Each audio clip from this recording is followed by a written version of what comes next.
Good evening, ladies and gentlemen, and thanks for listening to the Wall of Power Radio Hour. This is your host, Paul Metzig. Rio Nito, one of the finest jazz groups of the last 40 years to come out of the Twin Cities, is reuniting for a couple of special shows on Friday, December 11th at the Dakota Jazz Club in downtown Minneapolis. The original acoustic trio featuring vocalist Prudence Johnson and guitarists Tim Sparks and Tom Lieberman will perform two shows, one at 7 p.m. and one at 9 p.m. Advance tickets are highly recommended. The Dakota Jazz Club is located at 1010 Nicollet Avenue in downtown Minneapolis, and the phone number is 612-332-1010. My guest in the studio this evening is guitarist Tim Sparks, one of the prime movers of Rio Nito. He brought his guitar along as well, and we couldn't be happier about that. We're going to talk Tim Sparks, Tom Lieberman, and Rio Nito. But first of all, I'd like to welcome my old friend, Tim Sparks. Tim, good to see you. Good to see you too, Paul. That's a beautiful guitar. Play us just a little bit. As you sounded so good warming up, I just kind of want to get that Hoffman guitar magic going.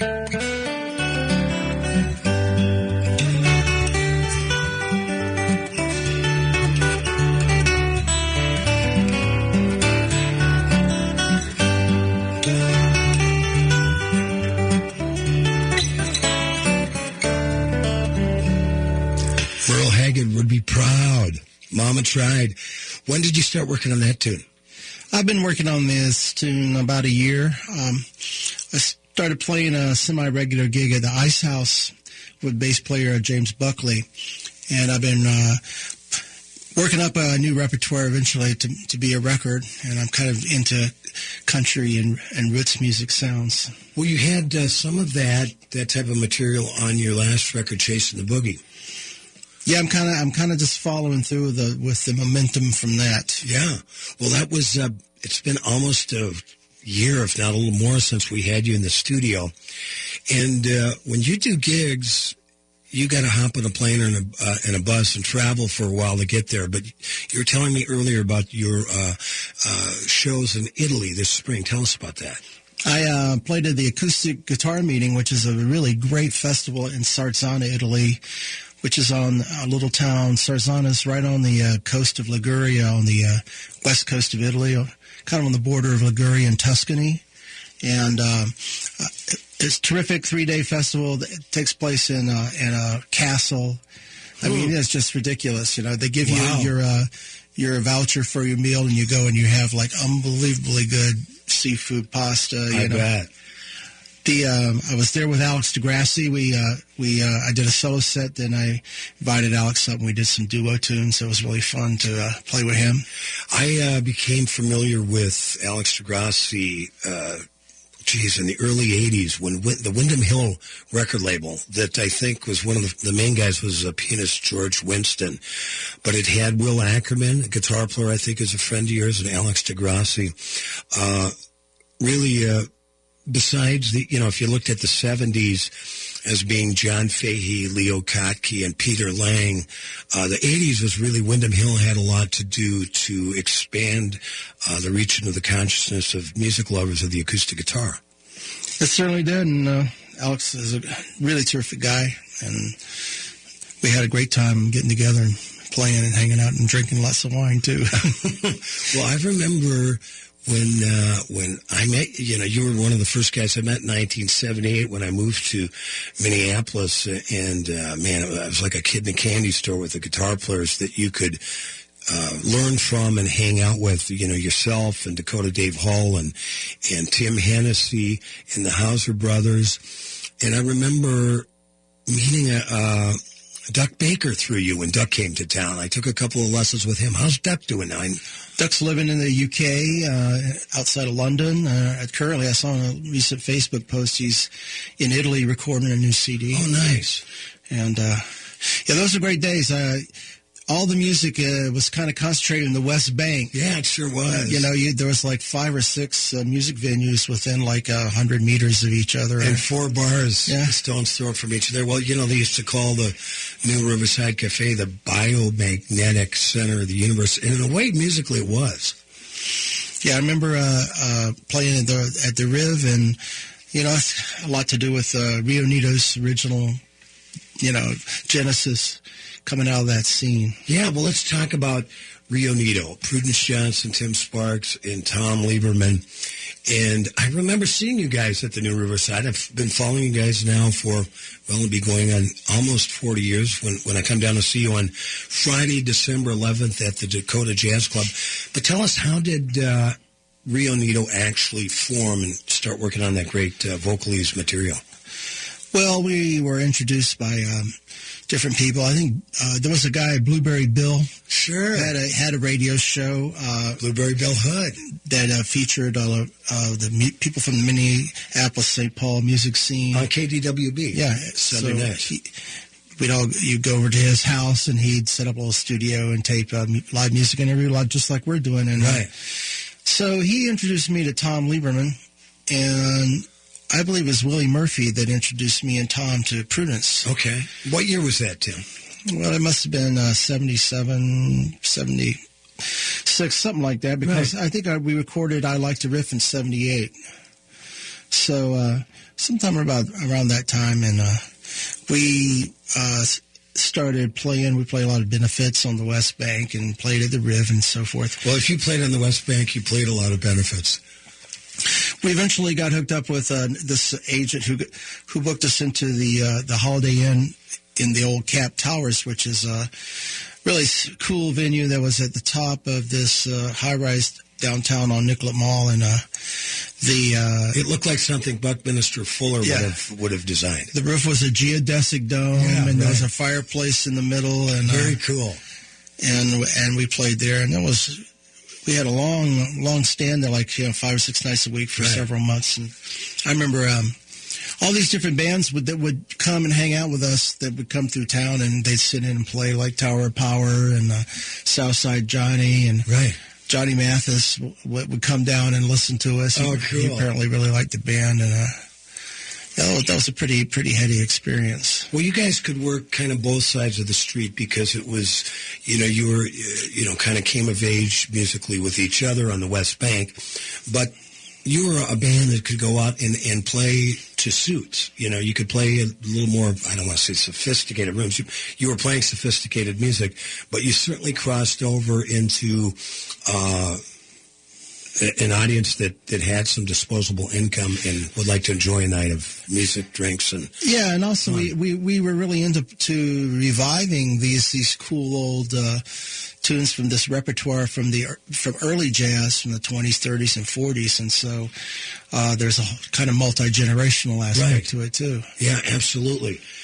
So, who came up with the idea of we're going to perform Cats and the Fiddle tunes or Lambert's, Hendrix, and Ross type of material?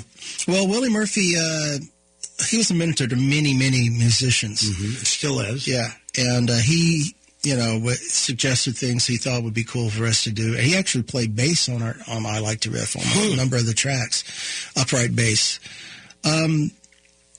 Also, just digging around in record stores. You could, back in the day when you went to a record shop and flipped through the LPs. And well, you had the Wax Museum right across from the Riv at the time, right. So you didn't have to go far.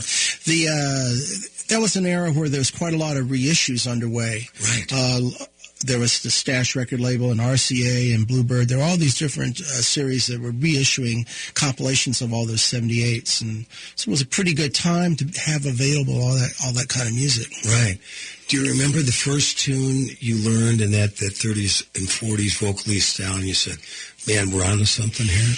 Well, discovering the Cats and the Fiddle was really that was kind of really a the light bulb went on there, because it was so natural playing with acoustic guitars, and the swing was really great. I mean, I had really liked, I can't think of his name now. Tiny Grimes. Well, yeah, I liked him. I was learning trying to play Charlie Parker tunes, and Tiny Grimes did some great early recordings of Tommy Grimes. I was thinking of Dan Hicks and his Hot Lips. Oh yeah, sure. And then I kind of... How can I miss you when you won't go away? Yeah.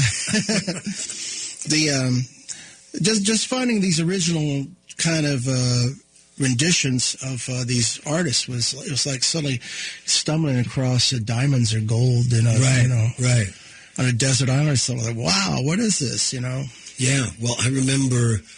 You were covering a lot of bases back then. I'm with Tim Sparks, guitarist for Rio Nito. Rio Nito is going to be playing on Friday, December 11th at the Dakota Jazz Club downtown. Sparky's also doing a show with Tom Lieberman with Luke the Uke the following week at the Bryant Lake Bowl that we're going to be talking about as well. Tim Sparks is one of my favorite guitarists in the world, and I don't mean to embarrass you here, Tim, but I really think you're one of the best fingerstyle steel string guitar players anywhere. And it's really a pleasure having you on the Wall of Power Radio Hour. Why don't you play us something fun to take us out to the next set on the Wall of Power Radio Hour? Tim Sparks on guitar.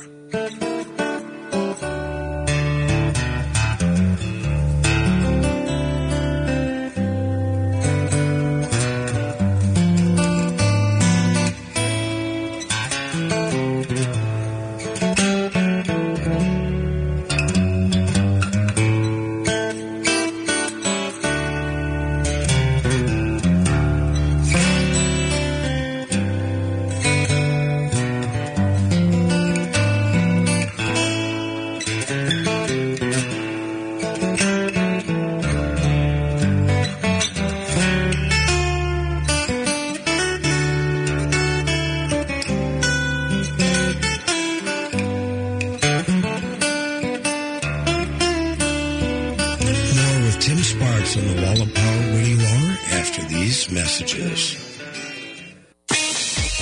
The number one source of the Twin Cities gay scene is all digital. Follow Twin Cities Gay Scene on Facebook and Twitter. Sign up for the Scene Shot email blast for weekly updates and chances to win great prizes. No app is needed to view the bi-weekly web editions of Scene. It's GLBTQ media for the mobile generation. Find it all at TwinCitiesGayScene.com. That's TwinCitiesGayScene.com.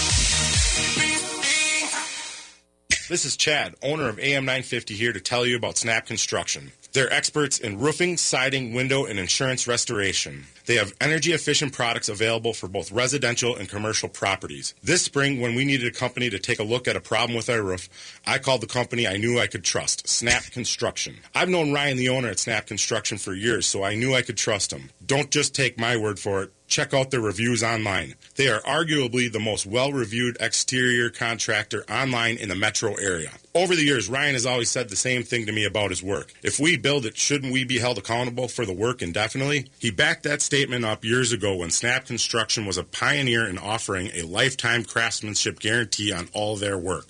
For a free estimate or general questions, call the locally owned company AM 950 Trust, Snap Construction at 612-333-SNAP. That's 612-333-SNAP, or find them online at snapconstruction.com. They have financing options available. The Seward Co-op Creamery Cafe is ready for the cold, serving seasonal dishes using locally sourced ingredients, Minnesota craft beers, and organic wines. Their delicious vegetarian, vegan, and omnivorous menu options are sure to satisfy. New items include the cauliflower po' boy, harvest chili, braised beef tostada, and the pork banh mi, as well as rotating seasonal vegetables and pasta. Sustaining a healthy community, you will find Seward Co-op Creamery Cafe at 2601 East Franklin Avenue in Minneapolis, and online at coopcreamery.coop. I'm Wendy Jones, Executive Director of Minnesota Recovery Connection, inviting everyone to join us for the annual Walk for Recovery on Saturday, September 15th from 9 to 1 at Lake of the Isles in Minneapolis. People can and do recover from substance use disorder. We need you to help us break the stigma of addiction and show the world that recovery works. There will be a DJ, live music, food trucks, a photo booth, and activities for the kids from 9 to 1, and the walk around Lake of the Isles starts at 11. Sign up today. There is no registration fee. Take this opportunity to invest in recovery and donate to the walk. Your financial support helps Minnesota Recovery Connection strengthen the recovery community through peer-to-peer support, public education, and advocacy. Most importantly, though, please join us for the walk and put a face on recovery. Bring your friends and family to Lake of the Isles on Saturday, September 15th to celebrate recovery. To register, visit walk.minnesotarecovery.org.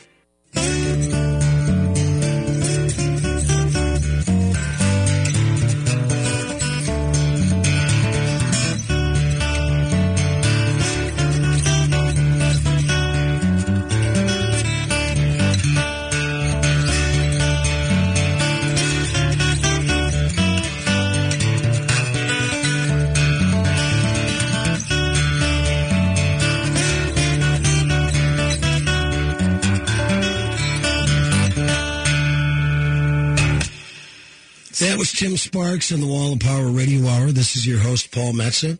Tim is nice enough to bring his beautiful Hoffman six-string steel string guitar in to the studio today. He's got a show coming up with Rio Nito on Friday, December 11th at the Dakota, and a show the week after that with Tommy Lieberman and Luke the Uke at the Bright Lake Bowl.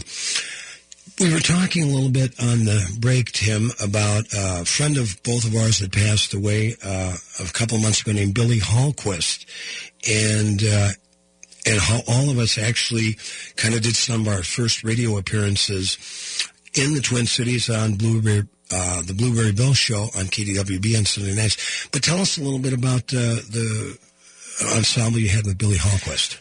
I worked with Billy Hallquist and Janet Belke, who was a great singer. She had been in the Chad Mitchell Trio.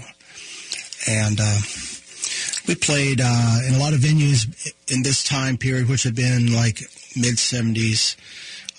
There were lots of folk acoustic venues and country rock, acoustic country rock venues, like Williams Pub and Tim Penny, too. So anyway, we had a pretty interesting group. I remember Billy, he liked to do it. We did a lot of Eagles tunes. And, sure.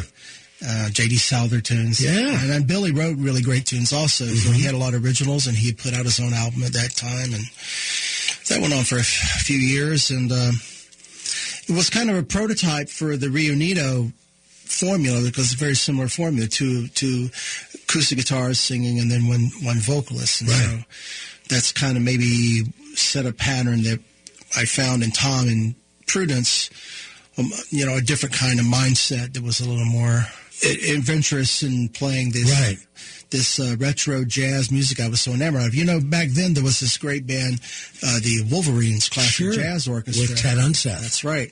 And they had a wonderful gig at the, what was the place in the St. Paul, the hotel? The Commodore. That just reopened. Yeah. That was the hotel where Scott Fitzgerald and his wife Zelda used to hang out and go crazy in, I suppose. And so they were doing a really great retro kind of thing. I don't know if anybody else in the United States was doing what they were doing at that particular point. And I remember going downtown Minneapolis on First Avenue in the warehouse district, maybe a block away from where the Target Center is now. There used to be, in that warehouse, there was a bunch of old stores and stuff, but you'd go up there, and there was a guy who had a place called Pyramid Records. I remember that. Yes, yeah, exactly. Yeah, and he had really specialized in very obscure LPs, He was on First Avenue, kind of right around that Butler Square area. Yeah, exactly. Heine's. Did that turn into Heine's eventually? Maybe, I don't know. Yeah, I think so. So I go up there and look for this kind of music. I was seeing these old films, all these Busby Berkeley movies and things. Right. It was all kind of a process of discovery. Yeah. Well, that apart from all the clubs that the local musicians were playing, you had Williams Pub and the AQ that had the great nationally and internationally recognized jazz musicians coming through. I remember going to see, just at the Artist Court at 26th and Nicollet, Joe Pass, Charlie Bird, Tal Farlow. Mm-hmm. Incredible. You must have seen some great shows back in the day as well. Do you remember any? Oh, man. I remember one show in particular. I don't know why they did it, but they brought in Charles Mingus and his band. It was someplace out in Shakopee or something, wasn't it? Doc Holidays. Yeah, it was like a country rock bar, right? And then some agency or somebody brought him in, and it was his birthday. They actually made him a birthday cake. Wow! And it was a fantastic band. I mean, Danny Richmond, the drummer, and how surreal though at that place. Yeah, and he also played some soul piano stuff. That was an incredible show. I remember seeing Earl Hines at the Longhorn. The Longhorn was a terrific. Oh yeah.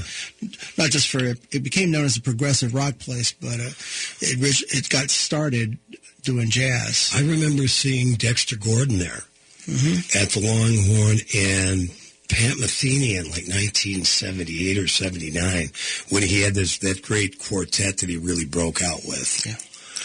Now, you came up here from Carolina. From North Carolina, yeah. And but you started playing like a lot of us as a kid. Yes. And then you took it very seriously. And tell us about your early guitar awakenings. Well, I was self-taught playing blues and country music and gospel and bluegrass. And then I got a scholarship through the help of an uncle to study classical guitar while in high school at the Northcott School of the Arts. So that pushed me in a whole different understanding of guitar music and music in general. And while there, I kind of discovered the music of Fats Waller in particular. And I saw in jazz this kind of meeting place of the roots and blues feeling with the language of classical music. Mm-hmm. And jazz was like the perfect kind of bridge of those two things. And right away, that started to really attract me. And it wasn't long after that I met Duck Baker, who was living in Winston-Salem for a while, and he was playing everything, space jazz and Zappa and Son Ra, but also Scottish fiddle tunes and Jelly Roll Morton and ragtime. So, and primarily Duck played on a nylon string guitar, right? So he gave me a kind of I could see he had this horizon. But you got to understand, guitar music back then, we live in a very eclectic era now, but back then you had, guitarists of different genres kind of didn't pay attention to each other. Right. Mm-hmm. And so he was one of the early guitarists, Duck, and I think of also Lenny Breau, who really were postmodern, who kind of freely played everything and built a vocabulary out of that. Right. Well, Lenny Breau, also one of my favorite guitar players, really kind of brought into the national consciousness via Chet Atkins, who was a big fan of Lenny's. Yeah. Also in the Twin Cities at that time, I got to say, was Mike Elliott.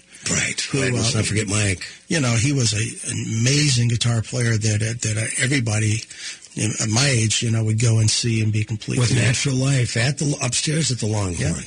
Tim, we've got about another minute here. Take us out with just whatever you want to play, man. Whatever you want to play, I'm here to listen.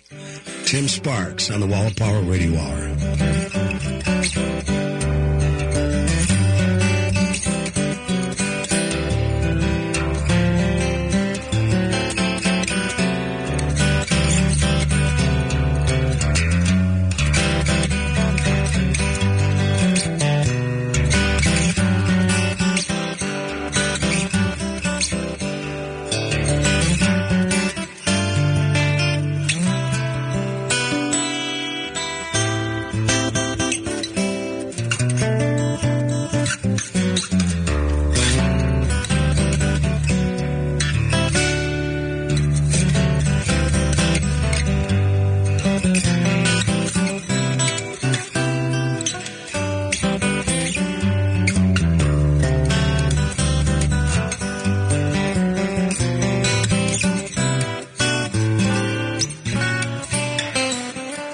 Tim Sparks on the Wall of Power Radio Hour after these messages.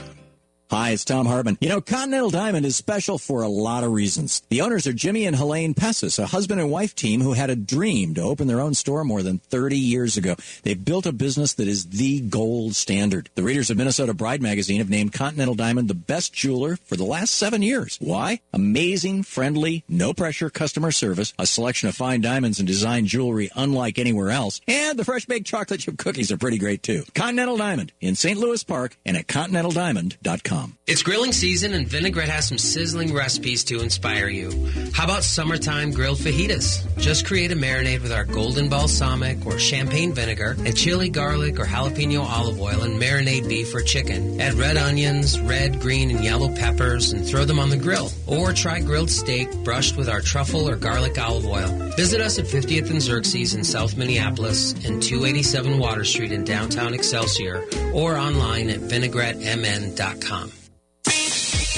The number one source of the Twin Cities gay scene is all digital. Follow Twin Cities Gay Scene on Facebook and Twitter. Sign up for the Scene Shot email blast for weekly updates and chances to win great prizes. No app is needed to view the bi-weekly web editions of Scene. It's GLBTQ media for the mobile generation. Find it all at TwinCitiesGayScene.com. That's TwinCitiesGayScene.com. Hi, this is Laura Headland with Food Freedom Radio. We want a regenerative revolution. What's that? It's a food system that works for water, soil, pollinators, and people. How do we get it? Maybe by being a little more lazy.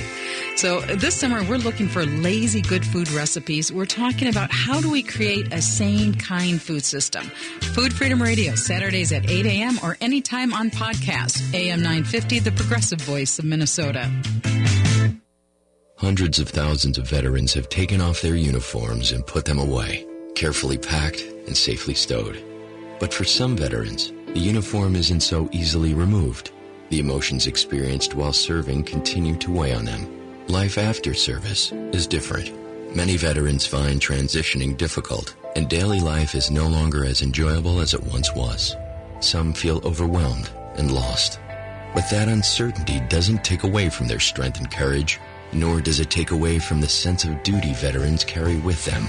The transition from service is different for everyone. If you are a veteran going through a difficult time, or know one who is, the power of one person, one connection, one act of compassion can make a difference. For free 24/7 confidential support, call the Veterans Crisis Line at 1-800-273-8255 and press 1, or visit veteranscrisisline.net. It's 6:42 p.m. Time for Steve Plotto and his son Dylan to do the dishes. They talk about everything from the yuckiness of girls to the awesomeness of his soccer team. Sometimes they don't talk at all. Then, hey! The dreaded splash fight. It's Dad O'Clock, and it's the best time of the day. Because the smallest moments can have the biggest impact on a child's life. Take time to be a dad today. Call 877-4DAD-411 or visit fatherhood.gov. Brought to you by the U.S. Department of Health and Human Services and the Ad Council. I like to rinse it up with somebody. I like to rinse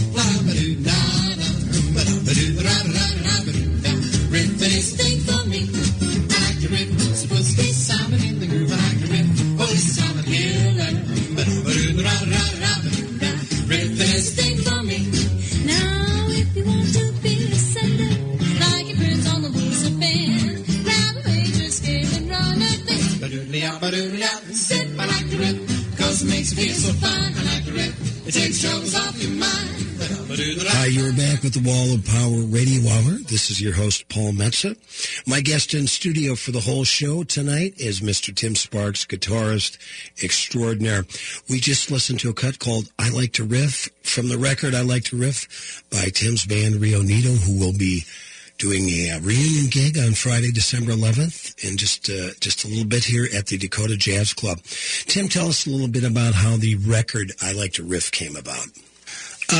Well, there was a guy named Dougie Ackerman. Sure, I remember Doug, and he was one of the nicest guys in the music biz. Absolutely, and he got interested in it, and Dougie and Charlie Campbell, who managed Lamont Cranston and had started Shadow Records. And Charlie used to book the Caboose for a long time as well. Oh yeah, and so we figured out that we could do it as a shadow project, and Tom Lieberman's dad, Steve, put up the cash. Oh, nice.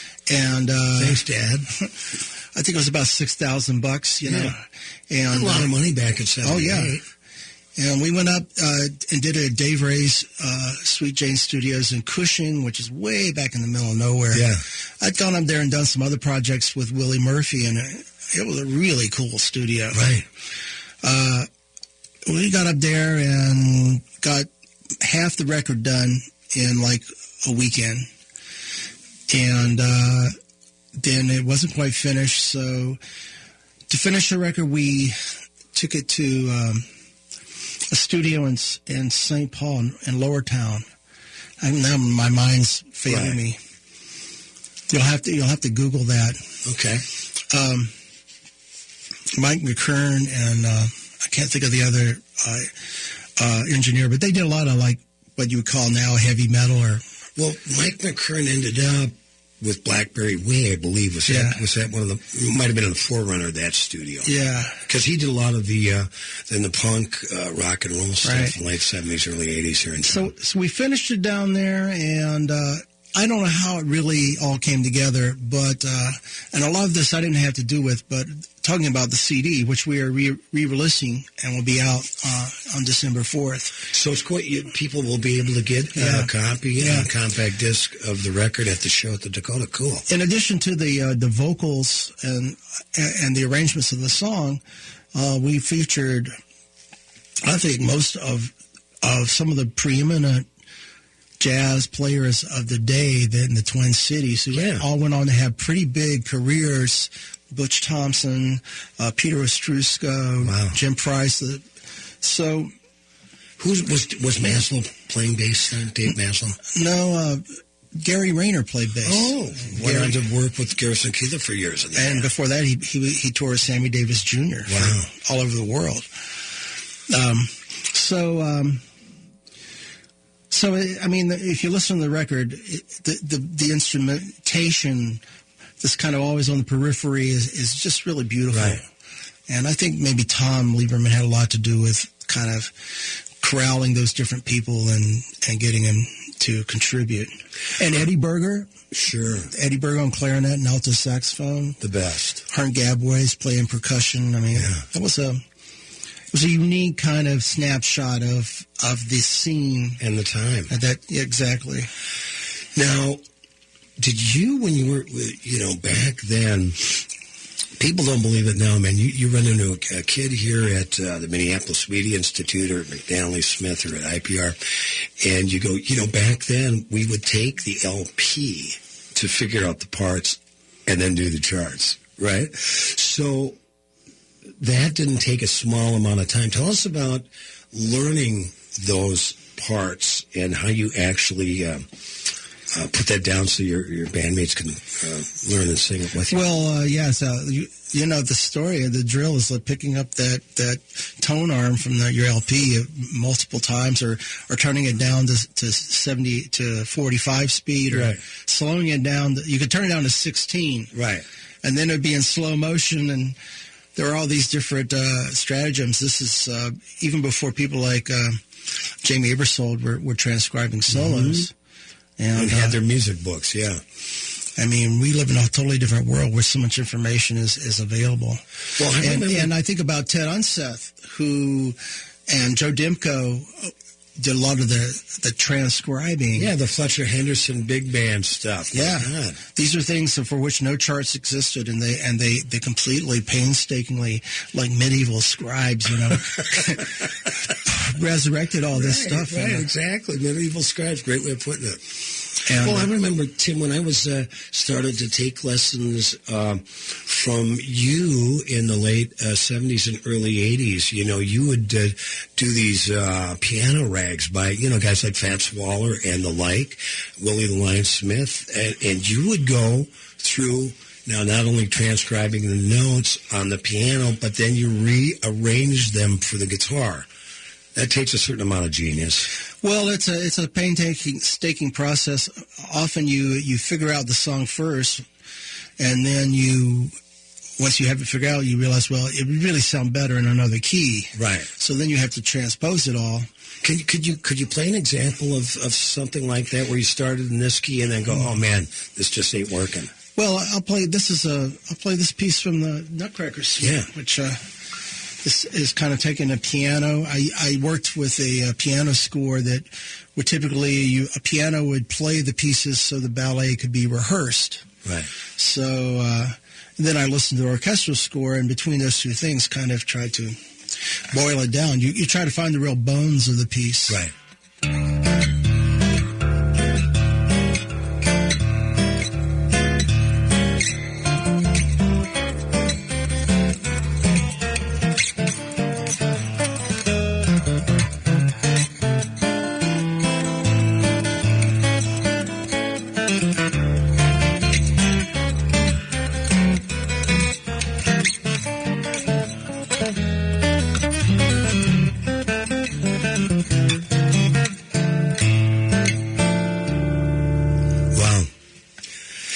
I tell people, because, I'll have to admit, Sparky, I've been bragging about you for years, that you're my friend and that I studied with you. In fact, a lot of those, God, I bet I learned 10 or 15 arrangements from you that I still play. And I don't know if my playing's got any better in 3-5 years, but I got those down at your knee. But I also tell people, I said, the thing about Sparks is really interesting is you're the only human being I know that read Finnegan's Wake. Tell us a little bit about, for those people that have read it or tried to read it, what's the key to that book? Well, a friend of mine from years ago, Jim Kerr, gave me a clue. He said he was really drunk one night drinking scotch, and Jim Kerr's Irish. And he said he realized, it's all written in slang. It's all written phonetically. It's Irish patois phonetically written but using other words. So you have like an overlay of meaning, like an Egyptian hieroglyph. And I also got this book by Joseph Campbell called A Skeleton Key to Finnegan's Wake that kind of gives you an outline of it. I mean, Joyce is deep. I've been reading Ulysses for about 8 months, and Ulysses 2 is just incredibly cool book where each chapter is a different hour in one day of this group of people, and I think Joyce is very close to being what a psychedelic experience is, of multiple levels of experience simultaneously being understood and appreciated. One of the reasons why I've always enjoyed hanging out with you and Lieberman and Prudence Johnson is besides the great music, there's a real, sense of humor, but a real deep intellect as well. Do you ever regret not having more time to go to college and study? Because, I tell people, I said, it takes a lot of energy and time and work just to be moderately successful in the music business. Not even to climb the top, just to hang in there. But do you ever wish you had more time to do some of those intellectual pursuits, or do you have time to do it? Sure. Who doesn't wish they'd done stuff differently once they get to a certain age in life and look back? But right. You did what you did, and you did the best you could, Right. And I guess what I've learned it authentically. Right. Well, and you just recently turned 61, fellow Scorpio. You were born on Halloween, which for those of you that have ever met Sparks know that's completely perfect. Your stars were aligned. Let's talk a little bit about Tom Lieberman, because you two, you'd played with Billy Hallquist, two guitars and a singer in that trio you were talking about. But you and Lieberman are two of the best acoustic guitar players in town, and you're playing together. You've taken it to a new level. Always have.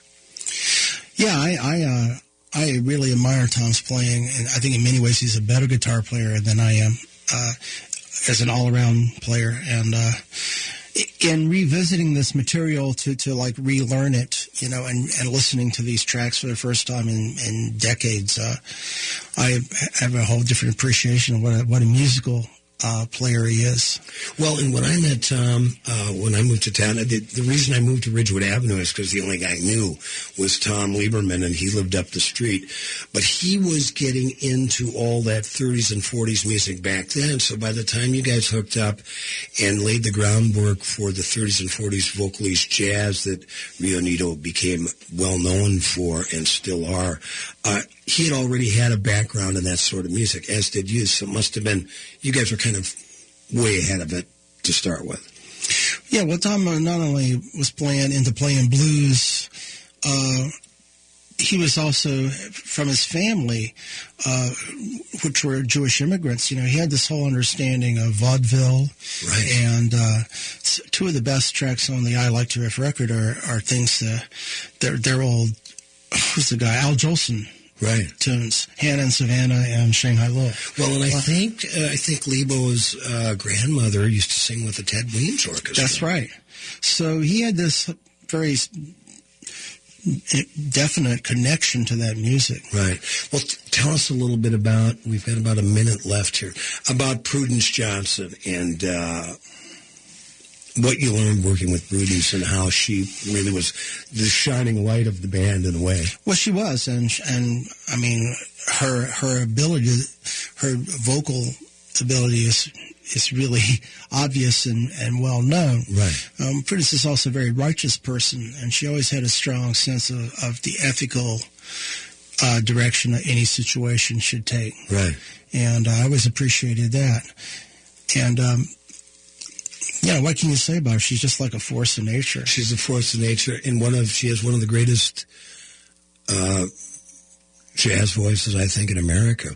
We're going to listen to her and Rio Nito with Timmy Sparks and Tommy Lieberman do a song off I Like to Riff called Crazy People, and we'll have Sparky back in the last set of the Wall of Power Radio Hour. Hi, this is Charlie. My dad is Minnesota's wildly popular and handsome radio host, Matt McNeil. Did I say that right, Dad? Perfect! When I got my driver's license, my parents let me drive a Sienna from Rudy Luther Toyota. I love it. It's easy, comfortable, and hauls all my baseball gear. And my parents love the safety. That's why they wanted me in the Sienna. Thanks to Rudy Luther Toyota, my son is safe as he begins his driving adventure. We're a 2 Sienna family thanks to Rudy Luther Toyota. Visit them today in Golden Valley at 169 and 394. Oh no, you shattered your cell phone. Now what? Listen closely. We know you're lost without your phone. Bring it to Computer Revolution today. We'll fix it and have you back online before someone asks, "Where are you?" Computer Revolution with cell phone repair has over 18 years experience fixing computer devices, all brands, all carriers. Computer Revolution with cell phone repair, located in Roseville at Highway 36 and Fairview Avenue, or call 651-633-6600. We fix phones, same day, 7 days a week. Visit the wine bar at Cafe Latte and enjoy a unique handcrafted pizza and glass of wine. The perfect place for an intimate night or an evening with friends. Choices range from spicy Italian sausage and sweet roasted peppers to the one-of-a-kind nacho chicken pizza layered with blue corn tortilla chips. The approachable wine list offers over 30 by the glass with special emphasis on wines from Washington State. End your night with one of Cafe Latte's melt-in-your-mouth desserts. 850 Grand Avenue, St. Paul. The number one source of the Twin Cities gay scene is all digital. Follow Twin Cities Gay Scene on Facebook and Twitter. Sign up for the Scene Shot email blast for weekly updates and chances to win great prizes. No app is needed to view the bi-weekly web editions of Scene. It's GLBTQ media for the mobile generation. Find it all at TwinCitiesGayScene.com. That's TwinCitiesGayScene.com. Stages Theater Company is turning 35 years young, and we invite you to join the celebration. Stages is one of the largest and most respected professional theaters for young audiences in the country, serving over 150,000 individuals annually through opportunities on stage, education classes, workshops, and in-school programs. Our most magnificent season is truly that, built with young people, families, and classrooms in mind, and based on beautiful, imaginative, and inspiring books and stories, encouraging young people to dream big, invent big, and invest in curiosity. Charlotte's Web, Mary Poppins Jr., Hidden Heroes, and Willy Wonka are just a few of the exciting productions we're proud to present in the coming season. Come celebrate the magnificence with us all season long. Visit us at stagestheater.org. That's stagestheater.org. You're back with the Wall of Power Radio Hour. This is your host, Paul Metsa. My in-studio guest for the entire show is my old friend and one of the greatest guitar players in the world, Tim Sparks.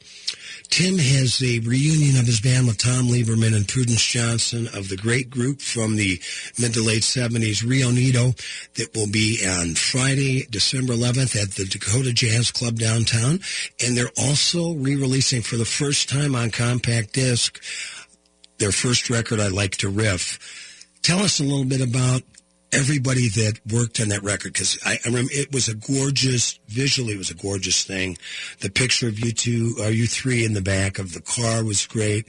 The musicians were great, but it was really a homegrown tour de force project.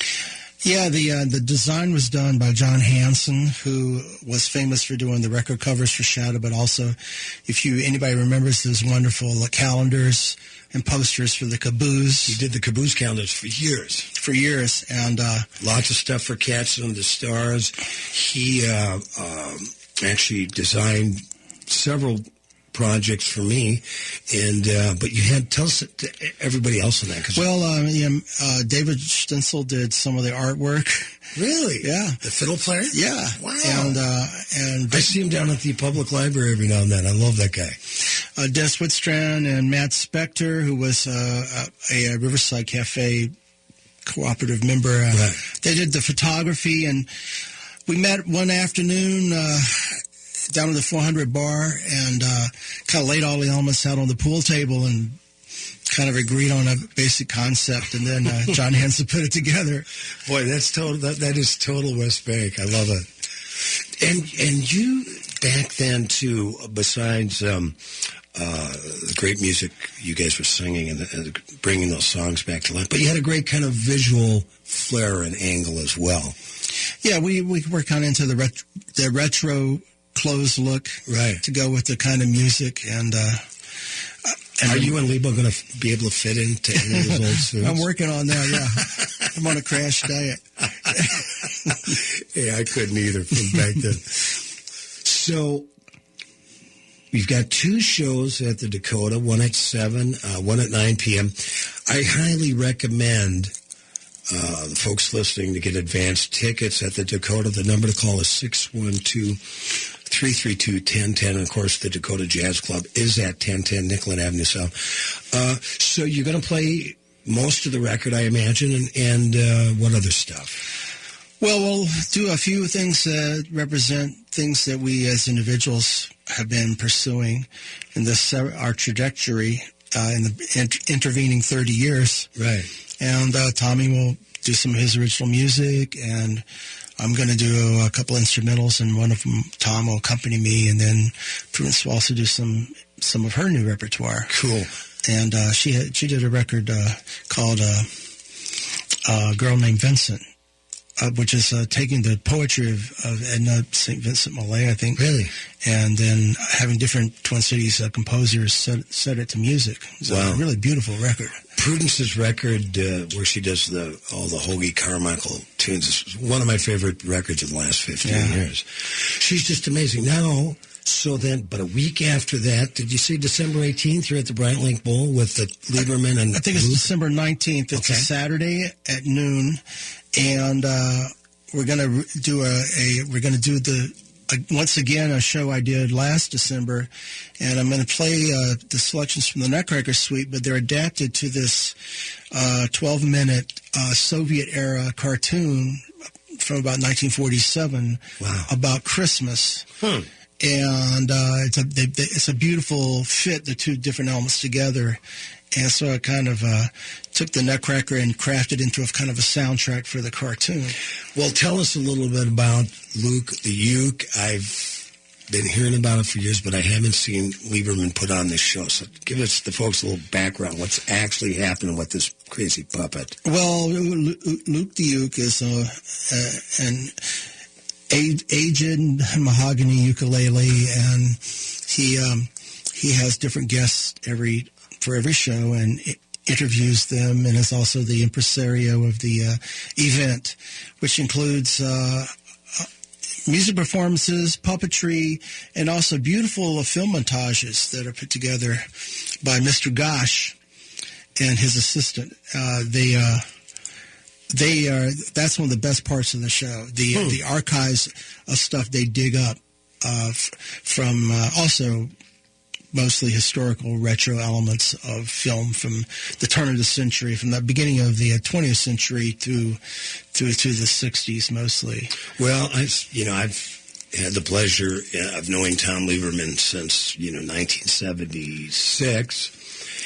Spent a lot of time with him on Ridgewood Avenue over the years and other places, but I've always said, the guy is so amazingly talented in so many levels of artistry. I always thought he is going to be the Walt Disney in Minneapolis, and he's turning into it.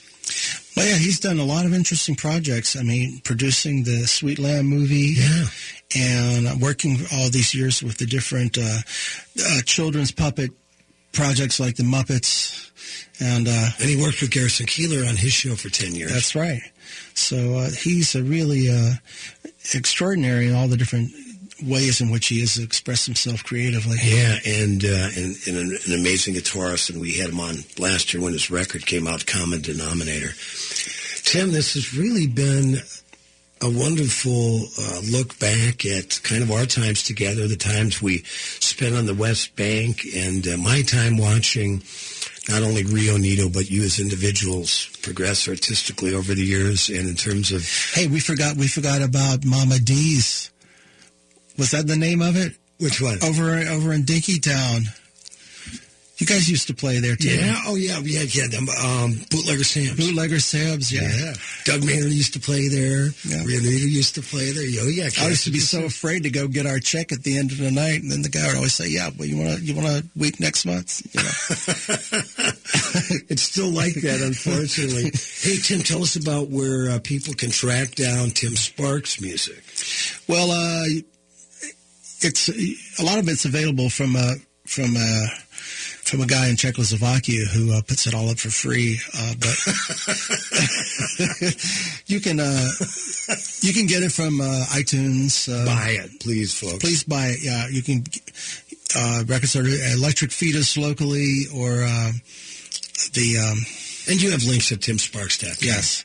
So whatever your favorite music venue for purchasing music, you'll be able to find my records on Zodic and Acoustic Music Records and so forth. We'll check it out. Tim, why don't you play us out here? Thanks for being a guest on the Wall of Power Radio. Tim Sparks, ladies and gentlemen.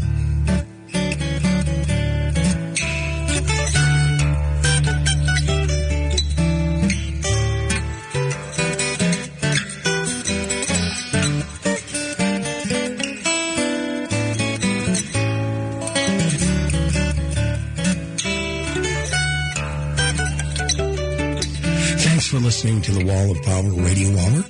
This is your host, Paul Metsa.